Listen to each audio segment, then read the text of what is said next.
Hi, it's taken me a little bit of time to work up to this, but my name's Stephen. This is my channel. If you haven't seen me before, I'm going to go through the details of when I was very ill. It's a horrific story, so stay tuned if you want to hear the dangers, because it really is mind-blowing what can happen to you. I started drinking when I was 15, and it wasn't a regular thing. I like the taste. My parents made home-brewed lager. All I drank was lager and beers and Guinnesses. I never drank any wines or spirits. I had a good career in London in law enforcement, because I brought up in a Northumberland village, but I like the idea of the bright lights. Eventually worked in the West End, which was great. I was on an underground link. Didn't have to drive, so I could drink whenever I wanted, really, after the shift. And my days off were in Epping, which was a lovely place to live, lots of pubs. And I drank what I considered a reasonable amount. A normal amount, actually. But it started to catch up with me when I was a little bit older and a bit tired, and the usual things happened, Partner said he must get the doctors, try and get off the drink, but I didn't want to. I was enjoying my life. I thought the drink was part of it and this, that and the other. And so time went on, had a family down there, retired from that. I was drinking all the time though, still drinking this lager, but it got stronger and stronger. Types went from 3.5% up to the 5-6% pills type of lagers to get the same sort of effect. I never got into any trouble or anything. I never drunk and drive. I was quite a happy sort of go-lucky drinker. I never thought I had a problem. Nobody brought it to my attention. However, I did have an 8-year spell off it until 2014. And for some unknown reason, I decided that I could control the alcohol, and I started to drink again. So from 2014 to 2015, I drank steady amounts of lager again. And then I went to the doctors, and I'd heard that you can get this diazepam, which I had previously, to try and get you off alcohol, and they wouldn't prescribe it. So I went downhill, basically, and I drank until 2019, and I started to feel really unwell. I lost a lot of weight, this huge stomach, which later turned out to be fluid, which the liver couldn't deal with. And one of the guys I used to drink with, by that time I was looking terrible. I lost a lot of weight. And he said, "You look really ill." So I looked at myself in the mirror and I thought, this is not the real you. You look absolutely dreadful. He said, "I've been to doctors." So I said, "Well, I have, but they haven't really prescribed me anything. They just told me to go to these, addiction support meetings and such like, which I didn't really find any good." So I kept on drinking. And I got to the stage where somebody said, "You've got this huge stomach, you've got this umbilical hernia that started to appear." By that stage, I was so weak and so ill that I just kept on self-medicating with the booze. So in October 2019, I decided to basically ring 999. I packed a bag, and so it was February 2019, not October. I packed a bag, rang 999, and blue light ambulance turned up. The crew got there. The 2 paramedics, both male. One said to the other, "This guy's really ill, got him to hospital," obviously. Left the flat, locked it up, switched everything off. I went to a major hospital in Newcastle, where they diagnosed me with this ascites fluid and such like, and liver problems. And I felt a bit better after a couple of days. That's obviously, they'd given me something, I think, to withdraw. And they started to drain this fluid off. And they took about 25 litres of fluid. It's called ascites fluid. So the consultant came in and said, "You're seriously ill. You've got this fluid and you've got spontaneous bacterial peritonitis." So I was obviously shocked by the fact that I was seriously ill, so I got in touch with my family. And I spent about 2 or 3 weeks, I think about 3 weeks in hospital. And then I was discharged for a couple of weeks and had to return to a liver hospital. Well, it's an alcohol-related hospital, really, called the Freeman Hospital in Newcastle. Went back there for another appointment.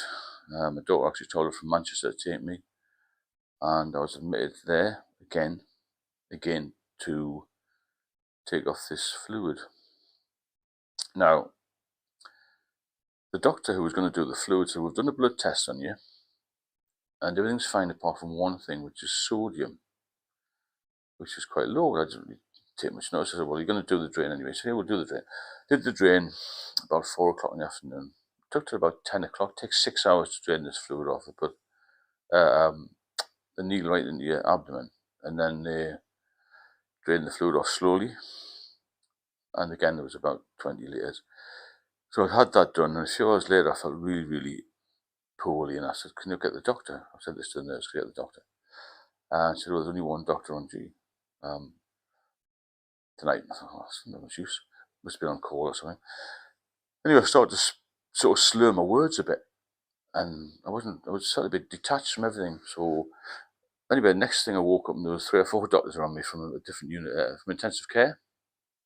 So they rushed me down there, 4 o'clock in the morning by this time, and this guy put this needle right down here into my neck. Apparently it was to get the sodium level up again. But I've never been in intensive care than when I was on duty in the other job I did. But as a patient, it's frightening. I was in intensive care for 2 or 3 days, and then they put me onto another ward, and then they said, you know, this is a serious issue. You have to be under the care of the hospitals for a while, which I thought was going to happen. But every time I saw a doctor, things seemed to be getting worse. However, I just started eating a little bit, and I was discharged just 2 or 3 weeks later. About another month went past, and now COVID sort of kicked in then. And again, I had this fluid build-up. I found it hard to walk, and I'd lost all the strength of my legs, very malnourished, all that sort of thing. So I was taking it again. This hernia was becoming a massive problem. It was like the size of a tennis ball by now, because the fluid has somewhere got to have somewhere to go, and your belly button, as it were, umbilical area, is quite a thin sort of skin. So there was debate about how to deal with that, but they didn't want to deal with that because it would have caused problems and put too much pressure on my heart, my liver, and all this on it. So they decided to do a procedure on my liver to try and reduce the ascites fluid. Apparently it works for most people, but it didn't work for me in the first attempt. I still had this hernia at the time, but they thought because they'd done this thing with the liver, it was going to reduce the fluid, but it didn't. So I was living with elderly parents, but I couldn't take care of myself. So one day, this umbilical hernia decided to leak blood, which is actually ascites fluid, which is very dangerous. A lot of people who leak this fluid will die. Again, 999 in the hospital. And they put some sort of dressing on it. It did stop actually for some reason. Anyway, I had another appointment 2 or 3 days later. They took me in again, did some more drains, did some more tests, and this was going on and on and on. So every 2 or 3 weeks I was coming to go into the hospital to have this drain done.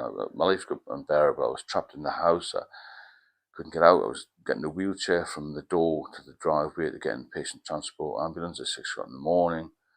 And actually Google at one point how to kill yourself. It got that bad.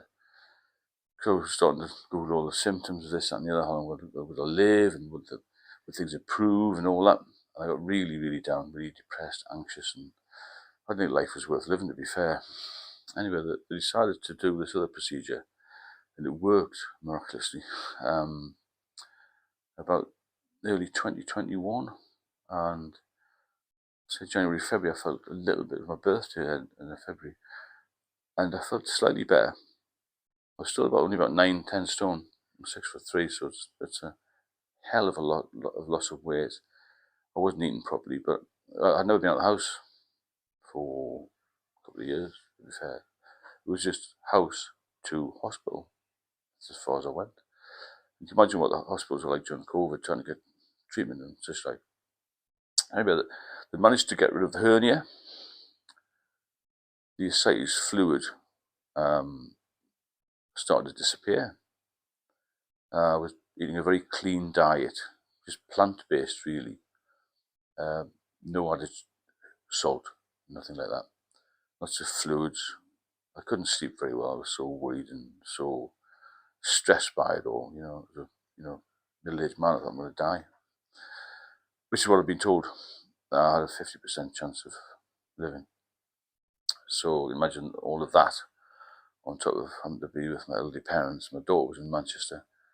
The stress levels were off the scale, really. However, I managed to speak to this consultant who said, just push yourself each day, try and do a little bit more, try and get off for a walk. I mean, a walk to me then was to stand up for 10 minutes, because I couldn't stand up. My legs were so weak, I lost so much muscle. I was what they call deconditioned. So I managed to get out one day and felt a bit lightheaded and a bit dizzy, but I managed to walk about 10 yards. I thought, I've done that 10 yards, can I get back? I walked back and I felt terrible, really dizzy. I thought, I've done that. Let's just work on that every day and get, another 10 yards, another 10 yards. And I managed to do that a little bit. By about April, May 2021, I was a little bit better. And I asked my daughter to take me to a hotel just up in the Northumberland coast. She said, leave me for a couple of days. I need to get out of the house. I need to be somewhere else and to see if I can cope on my own. Which I did. And I went back to my parents. And sadly, my dad passed away in July of 2021. Huge shock, and I still wasn't well. So obviously I had my mother there, and I just had to be strong for her. So I started walking a little bit more. I had the funeral and all that sort of thing. Relatives came, the usual thing at a funeral.